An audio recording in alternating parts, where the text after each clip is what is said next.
Sí. Bueno, buenos días a todos. El día de hoy, pues vamos a completar un poquito lo que habíamos hablado hace 15 días, que era todo lo que es la enfermedad de Parkinson. Pues la idea de hablar de rehabilitación, cuando uno siempre que habla de rehabilitación, pues tiene que enfocarse desde el punto de vista qué es lo que vamos a rehabilitar.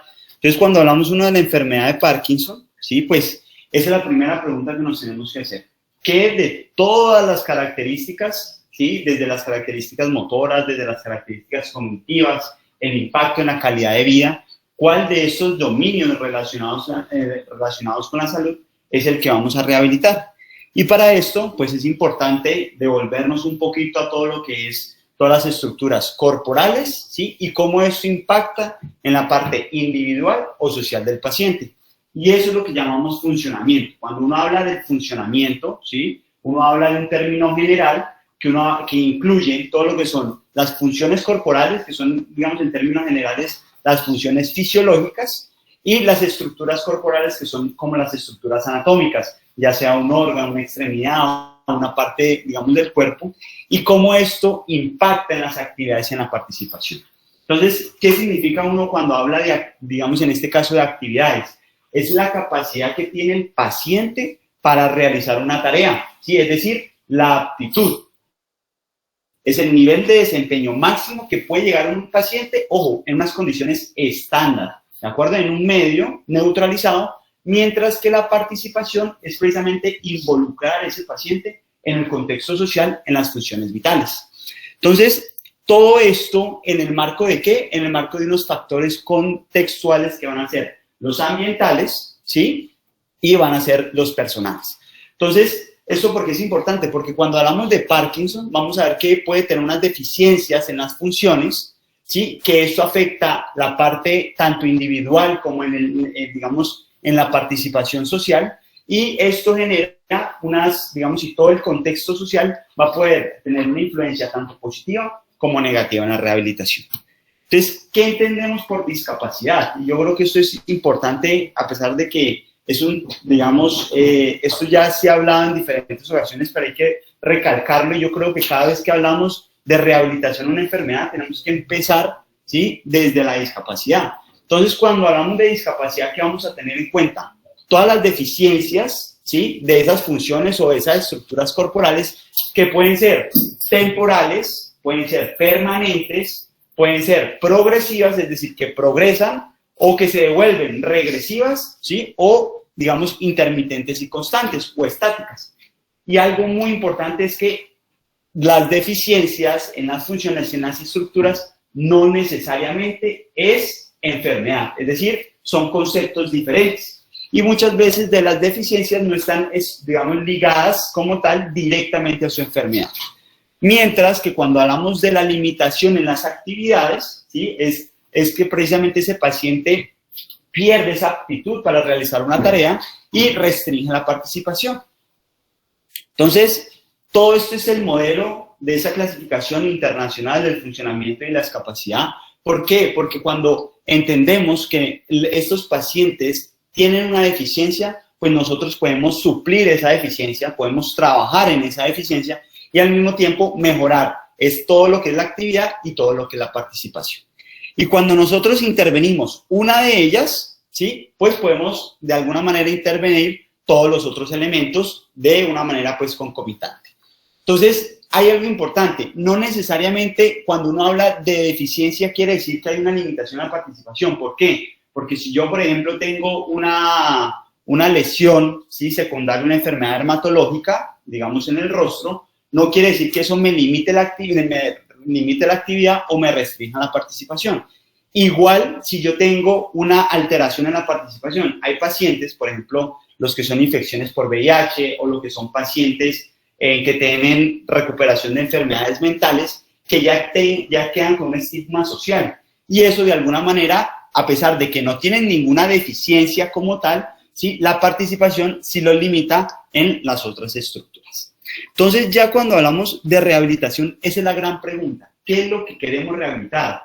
¿Qué vamos a rehabilitar? Y entonces aquí tenemos todo un contexto de la enfermedad de Parkinson.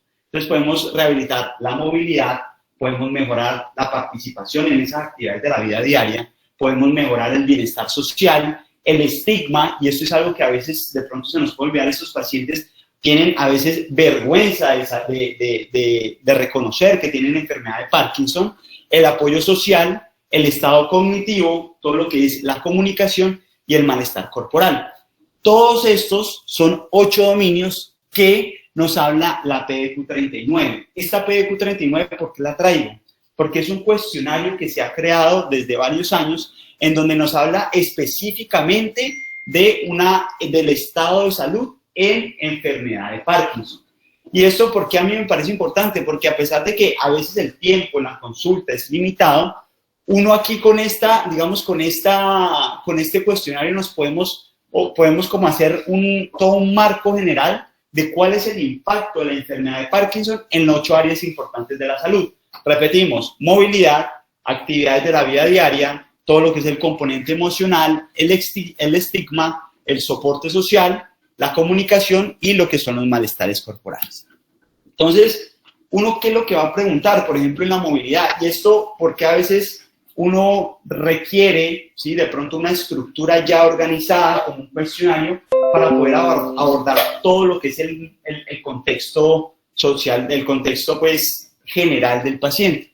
Entonces uno cuando habla de la movilidad, ¿qué vamos a tener? Las actividades de ocio, el paciente qué tanto puede caminar, ¿sí?, menos de 1 yarda, o caminar alrededor de su casa, o caminar dentro de su casa, el paciente lo puede hacer, el paciente puede, digamos, cargar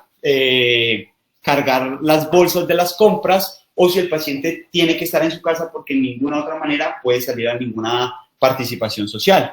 En las actividades de la vida diaria, pues todo lo que son bañarse, vestirse, ponerse los botones, amarrarse los zapatos. El bienestar emocional, esto también es importante abordarlo, de que esos pacientes tienen mayor riesgo de trastornos de ansiedad, trastorno depresivo. Esos pacientes a veces se preocupan por el futuro porque son enfermedades, digamos, que a veces progresan, digamos en la mayoría de veces, si no hay un tratamiento pues adecuado, pueden progresar y pueden preocuparse por el futuro. El estigma, ¿sí? Estos pacientes a veces no les gusta salir a comer por fuera, se sienten avergonzados de su enfermedad. Y todo lo que es el apoyo social y el estado cognitivo. Cuando uno habla del estado cognitivo, ¿sí?, estamos hablando de que estos pacientes también tienen pérdida de la memoria, falta de concentración, incluso ellos están, digamos, despiertos y pueden tener episodios de dormirse inesperadamente, la comunicación y el malestar corporal. Entonces, esto es un estudio de la Revista Colombiana de Medicina Física y Rehabilitación del 2009, donde se tomó precisamente este mismo cuestionario y ellos dijeron, bueno, ¿cuál es la media o cuál es la prevalencia de los dominios? ¿Cuál es el que más se afecta? Y pues entendiendo la fisiopatología de la enfermedad de Parkinson, pues vamos a ver que la movilidad, ¿sí?, es de las más que se afecta, seguida por las molestias corporales. Estos pacientes tienen dolor, generalmente es un dolor secundario a afectaciones musculoesqueléticas, afectaciones, digamos, por las distonías, ¿sí?, y además pueden tener dolores neuropáticos, ¿sí?, que todo esto es en las molestias corporales. Miren que después sigue lo que son las actividades de la vida diaria y finalmente venimos con la cognición. Entonces, nosotros entendiendo eso, pues nos podemos hacer la pregunta, para ese paciente, en ese caso específico, ¿cuál es la prioridad de todo lo que les expliqué, de la movilidad, todo esto? ¿Cuál es la prioridad del paciente? ¿Qué es lo que más lo limita en sus actividades y qué es lo que más le restringe su participación social? ¿Y qué es lo que más le limita para involucrarse de una manera, digamos, de una manera activa en un medio normal? Porque les dije, la actividad es un medio estándar en la fisioterapia, en el consultorio, pero cuando hablamos de la participación estamos hablando del desempeño en las actividades normales, en el desempeño cuando uno ya se involucra socialmente. Y esto, pues, es el que nosotros quisiéramos todos los días tratar como el modelo biopsicosocial, y también ahí, pues, dependiendo de lo que hablamos el lunes, puede también biopsicosocial espiritual. Entonces, ¿cuál es nuestro papel en la rehabilitación de Parkinson? En la rehabilitación de Parkinson, nosotros, digamos que esta es una guía europea de fisioterapia que se publicó en el 2014, en donde ellos nos dicen, miren, hay como 3 pilares. Está el pilar del neurólogo, ¿sí?, fundamental en todo lo que es el tratamiento médico.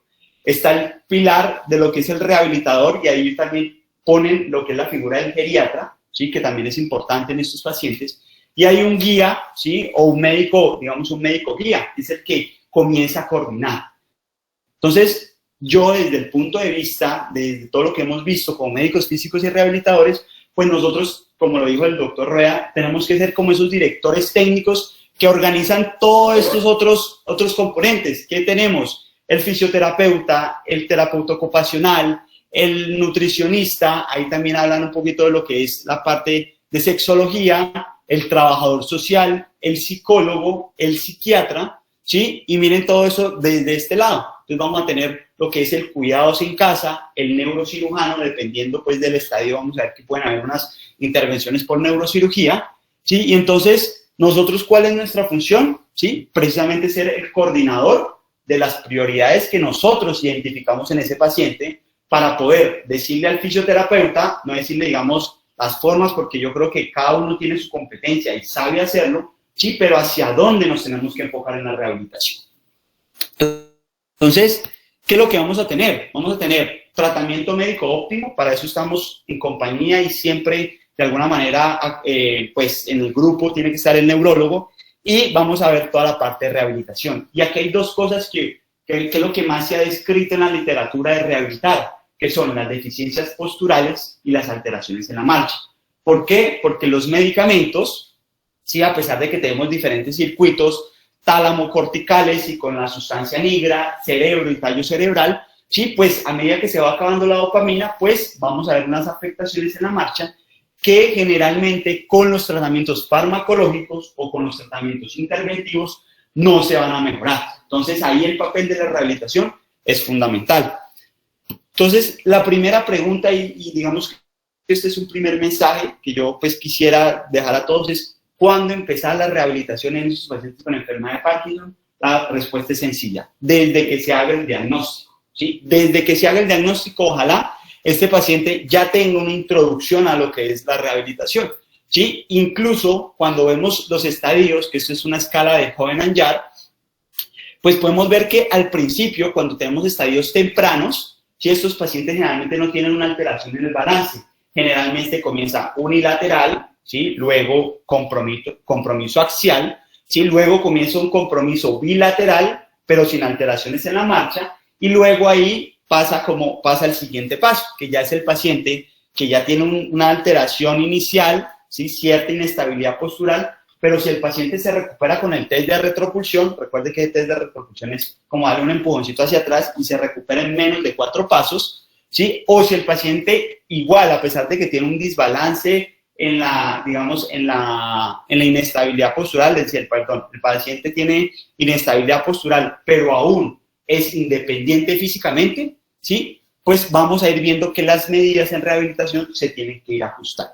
¿Listo? Entonces, esta escala es muy importante porque, pues, esto es lo que de alguna manera, de entrada uno, cuando dice uno un paciente estadio 3, uno de entrada está diciendo que es un estadio complicado. Si estamos hablando de un estadio 5, es el paciente que ya está confinado a una silla de ruedas o una cama, ¿sí? Y que no puede levantarse sino es con una ayuda. Entonces, todo esto, ¿por qué? Porque las medidas y los objetivos de rehabilitación se van a ir ajustando. Entonces uno dice, bueno, si el paciente no tiene inestabilidad postural, si el paciente no tiene solamente un síntoma unilateral, ¿para qué rehabilitación? Entonces ahí es donde nos damos cuenta que el soporte del autocuidado desde el inicio, ¿sí? Promover que ese paciente aumente la actividad física, ¿sí? Mejorar lo que es todo lo que es el endurance cardiorrespiratorio, y desde entrada, ¿sí? Comenzar a decirle al paciente que a pesar de que tiene una afectación en todo el componente motor, de alguna manera se tienen que hacer intervenciones educativas para que el paciente, digamos, se pueda prevenir el miedo a las caídas, que es algo muy importante en estos pacientes. Reducir el dolor y retrasar todo lo que son, digamos, limitaciones en las actividades motoras. Por eso, ojalá, desde entrada, es decir, escalas Hoehn-Yahr 1, sí, pues estos pacientes se les puede hacer una prescripción del ejercicio, y a medida de que yo tengo menos compromiso en la escala, el paciente puede hacer, digamos, más ejercicios convencionales. Digamos, puede hacer natación, puede salir a montar bicicleta, puede seguir caminando, pero a medida que yo tengo escalas más avanzadas, esos deportes convencionales se tienen que ir quitando y se tienen que ir promoviendo más esas terapias especializadas en el balance, la coordinación y la marcha. Entonces, miren que esto es como la prevención de alguna manera, pues ya hay diagnóstico, pero digámoslo así como una prevención primaria. Luego, cuando ya tenemos escalas de 2 a 4, el paciente ya hay que comenzar con las transferencias, el balance, las actividades bimanuales y la marcha. Y ya cuando estemos en estadios pues, más avanzados, severos, estadio 5, pues ya más como todo lo que es el contexto del manejo paliativo, mantenerlo, evitar las complicaciones secundarias a lesiones en la piel, prevenir contracturas y lo que son los cuidados pues, por enfermería y cuidados en casa. Entonces, ¿cuáles van a ser mis 5 áreas centrales? Ellos lo hablan como el core de la rehabilitación. Van a ser estas: mejorar la actividad, mejorar la capacidad física, las transferencias, las actividades manuales, el balance, o también conocido balance es en inglés, equilibrio, y la marcha, ¿de acuerdo? Entonces, otras cosas que uno ahí como tiene que tener en cuenta, a veces la función respiratoria también se ve afectada, y lo que les explicaba del dolor que generalmente es secundario musculoesquelético.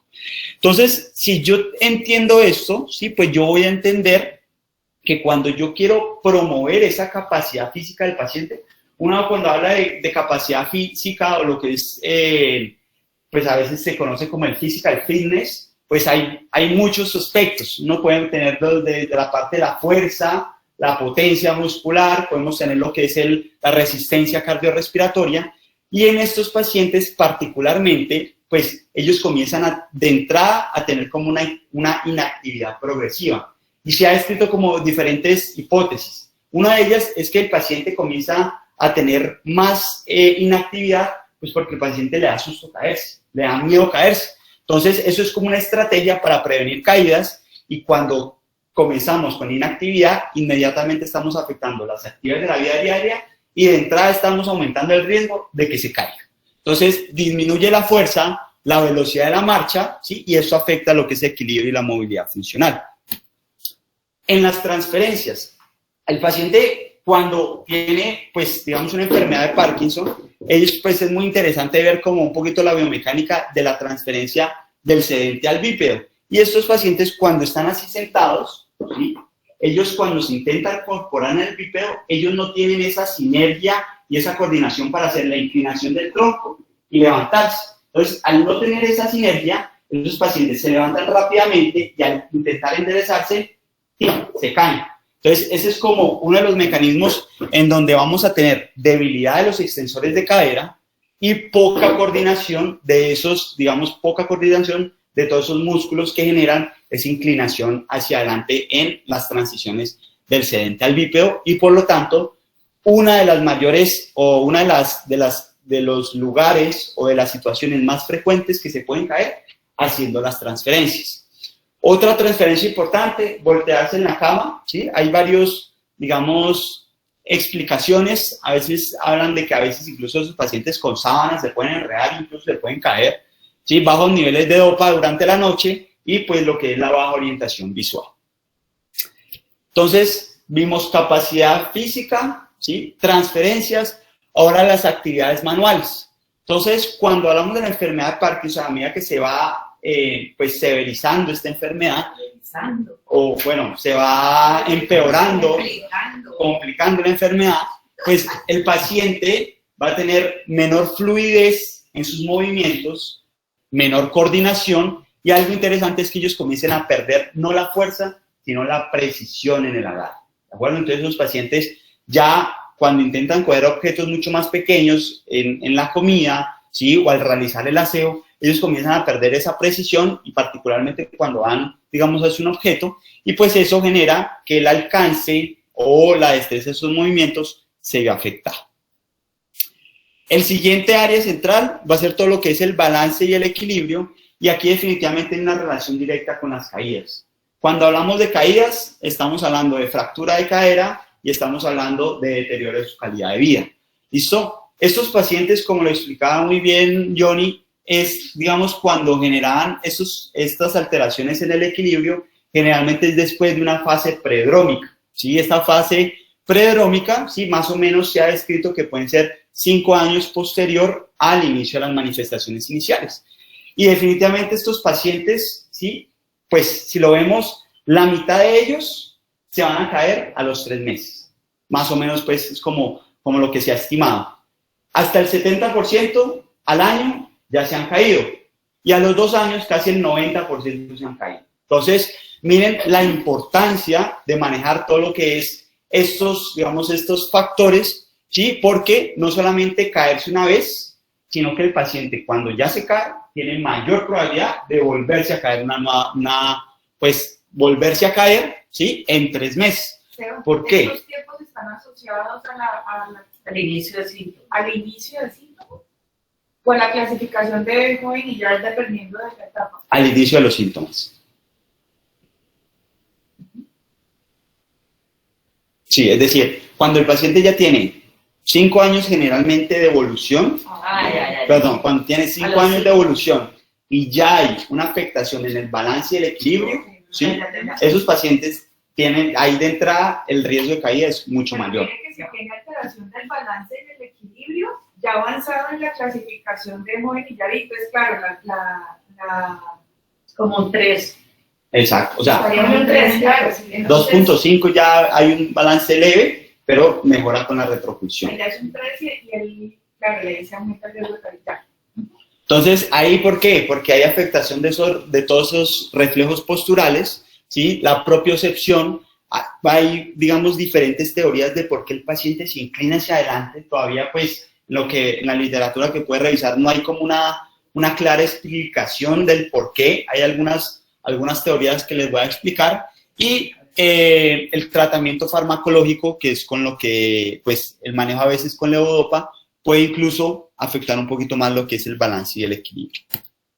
Entonces, ¿cuáles van a ser los factores que se asocian con caídas? Entonces, cuando hablamos de caídas, pues estamos hablando igual de fracturas de cadera. Entonces, el primero es la postura. Entonces, cuando el paciente tiene la postura generalmente convencional, ¿sí? Que es la inclinación del tronco hacia adelante, ¿sí? Lo que es incluso a veces un poquito flexión de rodillas, pues esto se ha descrito que es una postura protectora. ¿Postura protectora qué? Para no caerse hacia atrás, ¿sí? Entonces el paciente comienza a caminar despacio e incluso si él se endereza o se pone en posición erguida de una manera voluntaria, esos pacientes cuando están así se pueden ir hacia atrás y se pueden caer, ¿de acuerdo?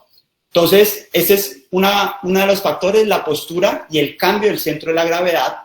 Luego vamos a tener lo que es el miedo de caer. Recuerden que el miedo de caer puede ser el paciente que ya se ha caído o el paciente que aún no se ha caído, puede tener miedo a caer, que es una de las cosas que tenemos que impactar. La marcha, ¿sí? Y cuando ahorita les voy a mostrar un poquito las dos clases, pues digamos los dos trastornos de marcha, que es el continuo o lo que es el episódico, que es esos episodios de marcha congelada, ¿sí? Y el paciente, particularmente cuando realiza los giros, es decir, si usted va acá y se devuelve, al hacer los giros es donde más genera riesgo para caerse, ¿sí? Entonces, eso es como importante tener en cuenta en todo lo que es la evaluación de la marcha, ¿sí? La vacilación al inicio y el arrastre de los pies también a medida que va avanzando la enfermedad. Y otra cosa que me pareció muy interesante es que estos pacientes no pueden con el multitasking o la doble tarea. De alguna manera, pues yo lo describo así, o ellos caminan, ¿sí? O ellos piensan. ¿Por qué? Porque ellos lo que hacen es un mecanismo, ¿sí? Ellos lo que hacen es un mecanismo que es primero la postura. Es decir, si yo estoy aquí concentrado en caminar y el fisioterapeuta me habla de alguna manera o el médico me habla, el paciente solamente tratando de entender la información, ¿sí? Ya se habla de una multitasking. Entonces el paciente cuando intenta poner cuidado a una orden que se le da, ya sea verbal o usted le pide alguna otra acción mientras camina, el paciente puede congelarse, aumentar la inestabilidad postural y caerse. ¿De acuerdo? Entonces, esto, sí, ellos tienen como ese mecanismo de sacrifican la tarea mental, que es muy importante, por optimizar su marcha y su equilibrio. Entonces, ¿cuáles son estos dos tipos de desórdenes? Vamos a tener el continuo, el episódico, que también se conoce como congelamiento. Entonces, pues es el paciente que tiene una disminución del balance, asimétrico, ¿sí? Pues ahí como vemos en la imagen, el paciente tiene postura inclinada hacia adelante, hay una reducción en la longitud del paso, los pacientes hacen una longitud del paso mucho más cortica, dificultades para los giros y a medida que va avanzando la enfermedad, pues ya esos giros van a ser más en bloque y pues se van a empeorar cuando se habla una doble tarea. Y el segundo tipo de descompensamiento es lo que se conoce como el segundo tipo del desorden de la marcha, es lo que se conoce como el congelamiento. Entonces, ¿qué es lo que pasa? Entonces, miren, el paciente, digamos, de alguna manera está concentrado en coordinar todas esas habilidades motoras para estar caminando, pero de alguna manera, o sea, repentinamente el paciente queda, ¿sí? Aquí, queda, ¿sí? De alguna manera con la imposibilidad de dar un paso efectivo. Y al no poder dar un paso efectivo, ¿sí? Él pues se describe así como que se queda pegado al piso, comienza a temblar, ¿sí? Y al temblar, él comienza a dar pasitos corticos tratando de compensar ese temblor. ¿Listo? Entonces, es lo que se describe. Entonces, va caminando, de alguna manera los pies se quedan atrás en el centro de gravedad, no es capaz de dar el paso efectivo, comienza a dar pasos corticos, que es lo que se llama como congelamiento, tratando de compensar pues esa postura, y generalmente no dura más de 10 segundos, ¿sí? Es decir, que este episodio dura menos de 10 segundos. ¿Cuándo se da? Cuando el paciente comienza el inicio de la marcha, es decir, la vacilación al hacer el primer paso, cuando el paciente está caminando y se encuentra con estructuras un poquito más cerradas, es decir, por ejemplo, con puertas o con cositas estrechas, a veces se puede congelar, y esto es importante. ¿Y esto por qué va a ser importante? Pues porque esto definitivamente impacta en la velocidad de la marcha, ¿sí? La velocidad de la marcha es una de las cosas que yo creo que ya con la profe Lina tal vez lo he dicho, que deberíamos hacer más. Esto a veces nos da mucha información de la que uno a veces se puede perder. Porque miren que si hablamos de más o menos de 0.8 metros sobre segundos, ¿sí? Esta velocidad de la marcha, pues menos de esto, miren que el paciente es un paciente que en el medio, en la participación, a nivel de caminar, está limitado, ¿sí? Miren que solamente el paciente con una velocidad mayor a 0.8, ¿sí? Es un deambulante en la comunidad de alguna manera seguro. Ambulante en la comunidad. Y solamente mayores a 1.3 es el paciente que es capaz de cruzar una calle de una manera rápida y segura. ¿Listo? Cuando tenemos velocidades de la marcha cada vez menores, ¿sí? Estamos hablando de mayor riesgo de muerte, riesgo de hospitalización, riesgo de fragilidad y riesgo de caídas. Entonces, ya teniendo todo este concepto, pues hay una revisión sistemática del 2018 que nos hablaba de las diferentes modalidades de ejercicio en mejorar la marcha. Entonces, esta revisión sistemática, ¿qué nos dice? Pues es muy interesante cuando hablan de todo lo que es el componente multidimensional.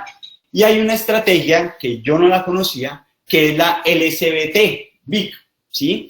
Esa estrategia LSBT-BIC, se las voy a mostrar aquí un poquito, es una estrategia muy interesante porque es una estrategia, aquí esta es lo que es el Lee Silverman Voice Treatment. Entonces, ¿esto qué nos habla? De que estos pacientes, como generalmente son movimientos cortos, y hay una disminución de la dopamina, la sustancia negra, todos esos factores pues córtico-estriatales se afectan, entonces el paciente comienza a hacer movimientos muy cortos y de muy baja amplitud. ¿Qué es lo que se quiere hacer con esta estrategia? Aquí les traigo un videito. ¿Qué es lo que se quiere ver con esta estrategia? Precisamente compensar todos esos movimientos que son corticos y que son de baja amplitud, ¿sí? Haciéndolos unos ejercicios de alta amplitud y de alta intensidad. Entonces, esta es una estrategia, ¿sí? Que es el primero del paciente sentado. Y miren que todos los movimientos son movimientos amplios, ¿de acuerdo? Entonces, el paciente lo puede hacer sentado inicialmente, pero a medida que va progresando, ¿sí? El paciente puede hacer como movimientos amplios durante la marcha, ¿sí? Y también se trabaja todo lo que es el balance y la propiocepción con lo que son movimientos repetitivos.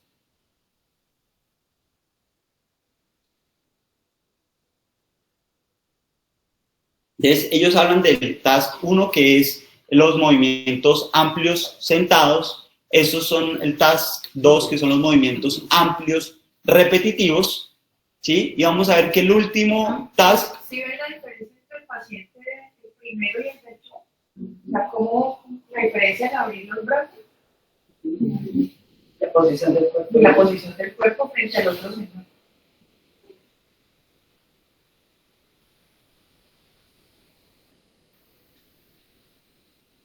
Y este tercer componente es el componente funcional, ¿de acuerdo? Este, la verdad, digamos, dentro de los estudios que más o menos puede revisar de esta estrategia específicamente, es una estrategia relativamente, pues, nueva, o al menos que se ha usado recientemente, y miren que es importante porque tiene que ser movimientos amplios y de alta intensidad, por eso ellos lo hablan del 80% de energía máxima, aunque es, digamos, un poquito subjetivo. ¿Qué mejora? Tiene que ser un tiempo mayor a 4 semanas y hay diferentes parámetros, ¿sí? Que, pues, que se han descrito para evaluar la mejoría. ¿Cuáles son los otros? Los ejercicios multidimensionales, ¿sí? Entonces, pues, es todo ese componente de lo que son ejercicios aeróbicos, ejercicios de resistencia, ejercicios de coordinación, ejercicios de balance, ¿sí? Hay otro que es muy interesante, que estos pacientes solamente con caminadoras, ¿sí? O con bicicletas, también ha mejorado lo que es, pues, el patrón de marcha y el test de Up and Go. Entonces, estos, pues, hay diferentes protocolos, digamos que esto ya lo hemos dicho, que dependiendo digamos, del estudio, los protocolos son diferentes, pero más o menos para que nos tengamos una idea de que la primera modalidad, que es LSBT, tiene todo lo que es pues la evidencia suficiente, la banda sin fin, el ciclismo. Miren que los ejercicios en agua, ahí yo lo puse en rojo porque dicen que necesita más investigación, entonces no queramos decir que todo paciente con Parkinson y al trastorno en la marcha va para hidroterapia, porque esta revisión al menos no lo deja claro. Ejercicios de resistencia y lo que es la terapia complementaria, que son los ejercicios neuromotores o funcionales, el tai chi, el yoga o el baile, y ahí describen particularmente lo que es el tango. Entonces, esa es como una de las estrategias importantes. Esta es otra estrategia que a mí me pareció muy interesante, que es la estrategia MIR. Esta estrategia nos habla que es multidisciplinario, aeróbico, motor y cognitivo, pero es de una manera intensiva intrahospitalaria por 4 semanas. Es decir, el paciente lo hospitalizamos, ¿sí? Así, digamos, lo entendí yo. Lo hospitalizamos, le hacemos 5 sesiones de terapia al día, más o menos por 1 hora, por 4 semanas, ¿sí? Y ellos comienzan a evaluar si mejora la calidad de vida, siempre con el PDQ-39, en el tiempo 0, que es antes del inicio de la terapia, el tiempo 1, que es un mes posterior a ese mes de terapia, y el tiempo 2, que son 3 meses posterior a la terapia. Entonces, ellos, ¿qué fue lo que hicieron? Aplicaron la estrategia, hospitalizaron al paciente por 1 mes, ¿sí? Al mes siguiente le toman el tiempo 1, que es el PDQ-39, y al 3 meses después, ¿sí? Es decir, al 4.º mes, aplican otra vez la estrategia. ¿Ellos qué hicieron? Entonces, como les dije, fueron más o menos 5 sesiones al día. La primera, un calentamiento, ejercicios pues, de actividad, ejercicios de arcos de movilidad, ejercicios de equilibrio y propiocepción. En la segunda sesión del día, ¿sí? Mejoraron específicamente la marcha y equilibrio a través de 2 cosas. Las plataformas estabilométricas, ¿sí? Estas son las plataformas estabilométricas que tienen un feedback, ¿sí? Que pues son muy interesantes porque este paciente, hay digamos diferentes herramientas para mejorar la marcha, que puede ser con el sonido, pues con el beat, ¿sí? Puede ser a nivel también del biofeedback, a nivel de pequeños como movimientos o sensores que generan para el paciente mejorar el equilibrio, ¿sí? Y luego hacen ya lo que es la terapia ocupacional, la autonomía de las actividades de la vida diaria, ¿sí? Recuerden también la parte de comunicación importante, es decir, terapia por fonoaudiología. Y el 6.º día, ellos lo que hacen son entrenamientos con dispositivos por 1 hora, ya sea bicicleta, ya sea caminadora, ¿sí? Entonces, miren que este programa de 4 semanas, ojo, en el ámbito hospitalario, ¿qué nos mostró? nos muestra lo siguiente, definitivamente que si uno habla del PDQ-39 en términos generales, en los diferentes dominios, si hay una mejora en comparación con los controles, de alguna manera que no se les hizo ninguna intervención. ¿Listo? ¿En qué particularmente? En lo que es la movilidad, todo el componente emocional y la comunicación. Pero no solamente eso, sino que el paciente pareciera que usted lo hospitaliza hoy, si al mes tiene mejoría de la funcionalidad y a los 3 meses todavía tiene, digamos, como cierta mejoría, igual en lo que es el sistema emocional, la cognición y en términos generales lo que es el PDQ-39. Entonces, pues definitivamente, pues, ¿cuál es la idea? De que estos tratamientos intensivos en estos pacientes funcionan. Que si se va a ser hospitalizado o no, eso es claramente, pues es difícil por la sostenibilidad a nivel, digamos, de los términos de costos y el manejo clínico de los pacientes, pero pues es importante tenerlos en cuenta. Y finalmente, pues quería traerles, bueno, uno trata de intervenir todas estas, digamos, estos 5 factores importantes en la rehabilitación. Ya vimos pues que se puede hacer de manera intensiva, incluso intrahospitalaria, pero yo cómo le hago el seguimiento a estos pacientes, que a veces yo pienso nos quedamos cortos es en esas estrategias objetivas para poder evaluar al paciente. Entonces, hay diferentes escalas, ¿sí? Vamos a tener unas que se demoran un poquito más, un poquito menos, hay unas que hablan del balance estático, del balance dinámico y la orientación sensorial, incluso con feedback, pero pues es como para que, yo quería traer este es un artículo del 2018 del Frontiers, donde nos dice, bueno, ¿qué puede hacer? Mire, si usted no quiere demorarse menos de 10 minutos, al menos haga un test de up and go, ¿sí? El paciente está sentado, se levanta, corre 3 metros, se vuelve y se sienta, y usted lo contabiliza, ¿sí? Hay otras escalas que son un poquito, digamos, más demoradas, pero asimismo son más completas, ¿sí? Hay una que es buena, que es el mini best test, pero en términos generales, ¿uno qué puede hacer? Pues, en términos generales, creo que es la mejor para nuestros pacientes, para nuestra institución. ¿Cuál? Pues escojámosla, ¿sí? Pero hagamos al menos una que nos permita evaluar el paciente ¿sí? Paciente durante la rehabilitación y ojalá el paciente por rehabilitación, y si eso se mantiene a lo largo de los años. Y para terminar, pues trae este protocolo de rehabilitación, ¿sí? Que es publicado ahorita en el 2020, ¿sí? Que ellos comparan rehabilitación tradicional con lo que es la rehabilitación robótica, que es el sistema TIMO y el Walker View. ¿Por qué? Porque hoy en día, pues, digamos, estos países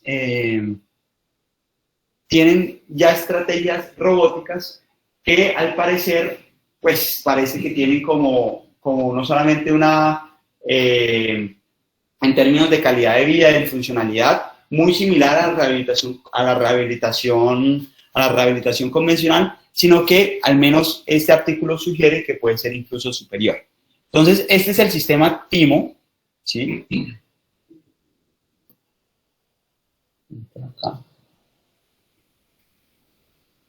Sí, que es una plataforma inalámbrica, ¿sí? Que permite trabajar lo que es el equilibrio y el control postural y proporciona diferentes actividades,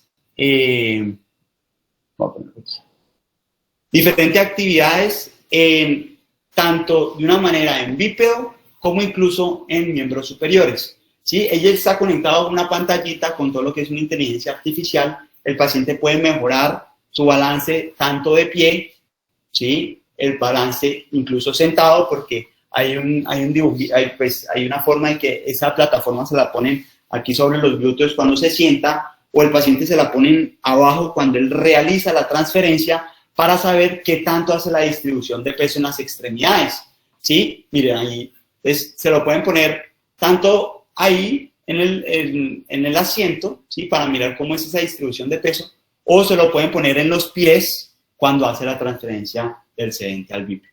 Entonces mejora coordinación, mejora uno la distribución de peso y es una estrategia que ellos evaluaron. Y la siguiente estrategia es esta, que es la Walker View. Esta es una cinta, digamos, súper poderosa, en donde ellos tienen un cinturón con diferentes sensores y una cámara tridimensional. Y es decir, como si usted estuviera haciendo un análisis de marcha, ¿sí?, a todo paciente que monte en esa banda, ¿sí? Entonces, hay diversidad de programas.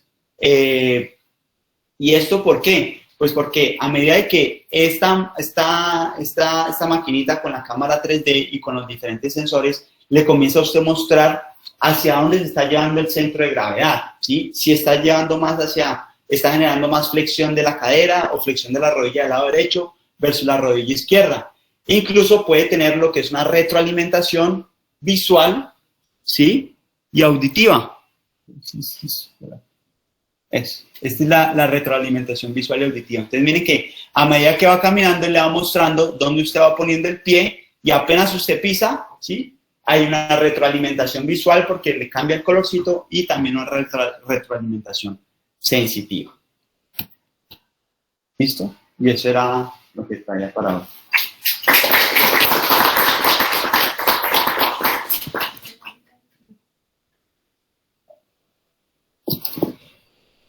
Bueno, muy bien, Sebastián.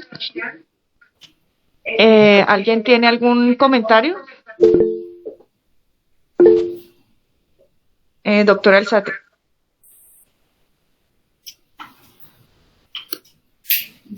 Muy bien. Excelente. ¿Se escucha? No, no lo estamos escuchando. No. Apágalo.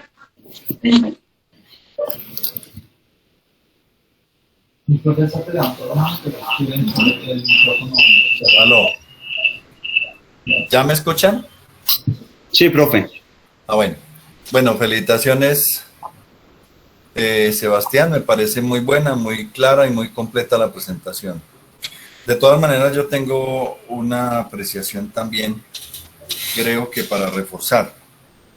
Me parece que el enfoque de la CIF es muy importante, pero sí creo que lo debemos enfocar mucho más, porque me parece que la revisión está muy orientada hacia la estructura, hacia la persona y hacia el ejercicio físico, muy poco hacia la participación. Creería yo que en el proceso de rehabilitación de la persona de Parkinson hay mucho de la rehabilitación que es la rehabilitación preventiva, la rehabilitación anticipativa y la rehabilitación social. No veo representado allí en lo que planteaste, por ejemplo, todos los enfoques preventivos que se deben dar desde los ajustes ergonómicos en el hogar.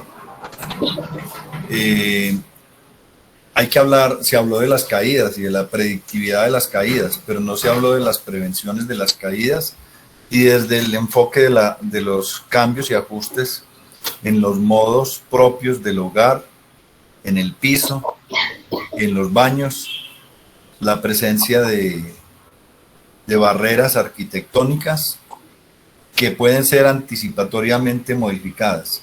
Si tenemos una enfermedad que predictivamente va a limitar la funcionalidad de la persona y va a restringir su participación individual, social y familiar y la comunitaria en los siguientes 10 años del diagnóstico con una media de 5 severa, creo que tendríamos que anticipar muchas cosas de orden social. Ejemplo, pues sabemos que el Parkinson es más relacionado con personas de mayor edad, pero hay personas con desarrollos de Parkinson temprano que están todavía en edad laboral. ¿Esos son pensionables? ¿No son pensionables? ¿Qué vamos a hacer? ¿Esa persona va a tener pensión? ¿Cómo vamos a anticipar ese adulto dónde va a estar en los próximos 10 años? ¿Quiénes van a estar en su red de apoyo? ¿Cómo se conforma su red de apoyo? ¿Y con quién va a estar acompañado y quiénes va a estar al cuidado? La vivienda actual es una vivienda apta para los próximos 5 o 10 años en ese adulto, o tiene que cambiar. Vive en un quinto piso con escaleras, sin ascensor, tiene que vender su vivienda, irse a vivir donde un hijo o donde una hija que está en otro lugar. qué medios de transporte usa y cuáles son los que va a usar,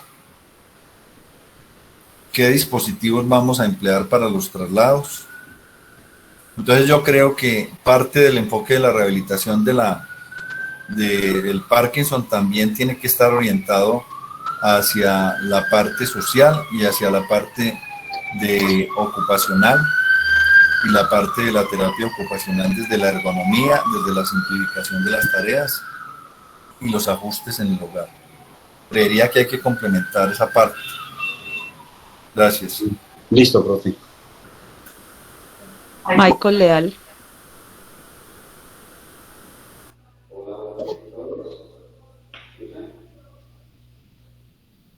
No se escucha. No estamos escuchando.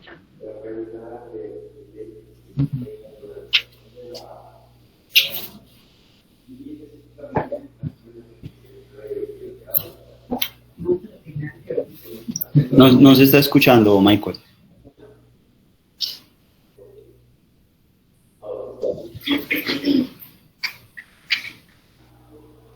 Bueno, mientras Michael puede solucionar su problema de micrófono, Johnny. Sebas, pues muy bien, estuvo muy interesante la charla. Respecto a la actividad física, es importante, independiente de la modalidad que se utilice, que los pacientes deben ser instruidos en mantener el programa fuera de la institución de rehabilitación. En la revisión lo que se ha visto es que, por ejemplo, había una revisión respecto a si un ensayo clínico controlado respecto a si es un ciclo de terapia, un burst de terapia o una terapia pues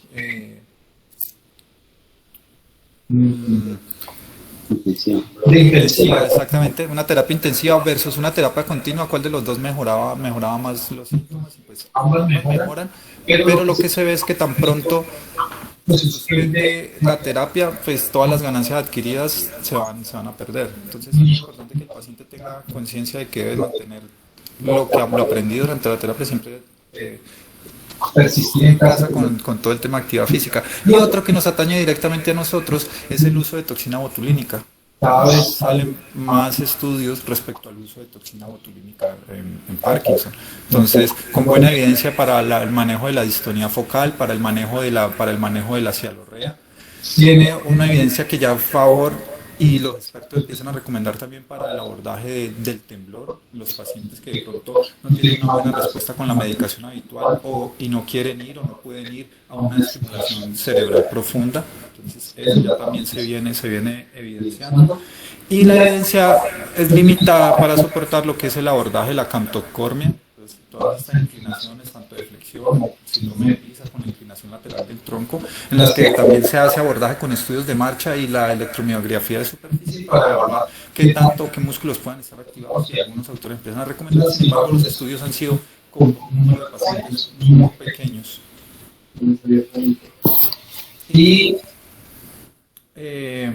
por último, también se ha evaluado la toxina para el manejo del congelamiento de la marcha, aplicación para el tríceps sural, con respuestas, pues igual en cuanto a eso la evidencia es limitada, pero sí sería importante, por ejemplo, que estos pacientes pudieran tener o un análisis de marcha, una electromiografía de superficie, y pues tener en cuenta que la toxina puede ser una herramienta adicional para el manejo. Michael.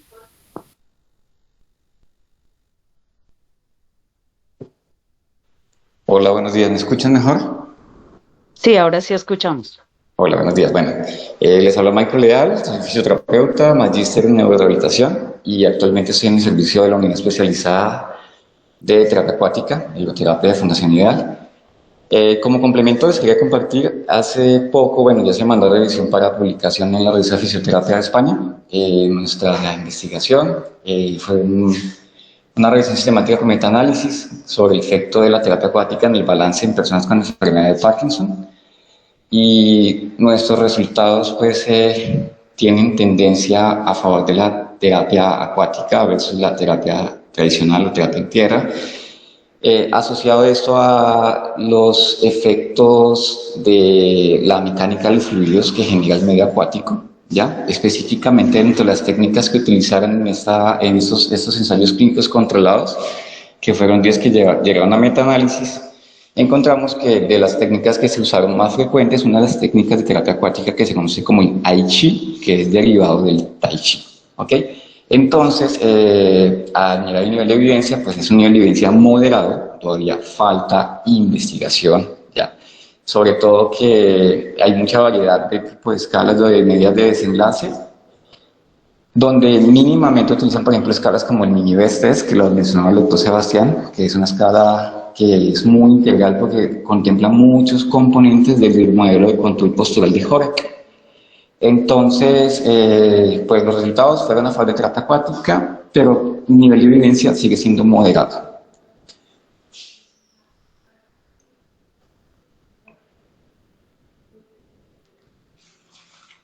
Y esas serían las conclusiones de esta investigación que realizamos el año pasado.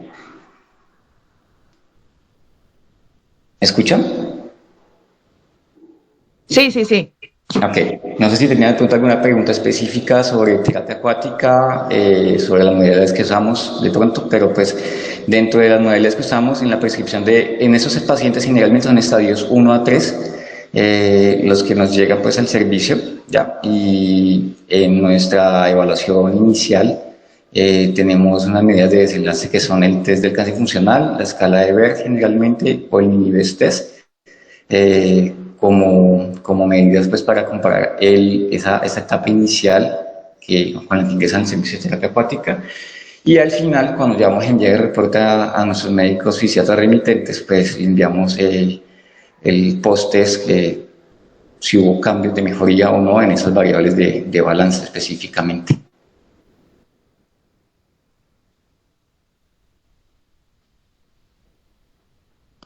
Gracias, Michael. Una de las cosas que hablamos siempre en la consulta es cómo evaluar los resultados de los tratamientos, y en algún momento se planteó hacer un test de marcha en los pacientes a los que se les hacía estimulación cerebral profunda, porque como tratando de objetivizar esa mejoría. Pero después de los tratamientos, normalmente lo que mejora es el temblor y muy poco la marcha. Entonces, por eso es que no se evalúa con marcha los resultados de estos tratamientos. Ahora, teniendo en cuenta esto, nuestro papel sí es importante en las etapas iniciales, porque nosotros estamos previniendo ese deterioro de la marcha, en el balance y el equilibrio en etapas más tempranas. No hay como un estándar de rehabilitación, y desde que estamos yendo a esa consulta de movimientos anormales, digamos que una de nuestras misión es tratar de sacar un protocolo para esos pacientes con Parkinson, porque no lo tenemos, por lo menos nosotros aquí nos quedan muy sueltos. Entonces, con todo esto que hemos revisado en estos días, yo creo que tenemos un material muy interesante para empezar a escribir, y una guía, exacto.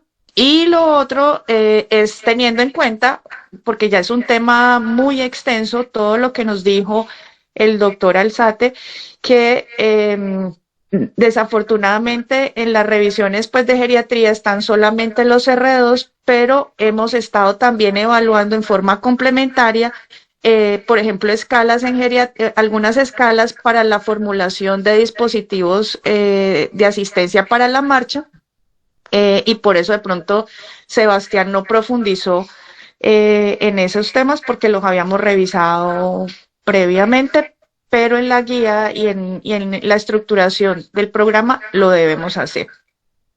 ¿Hay alguna otra opinión? Bueno, no siendo así, muy bien, Sebastián, nos vemos el próximo miércoles.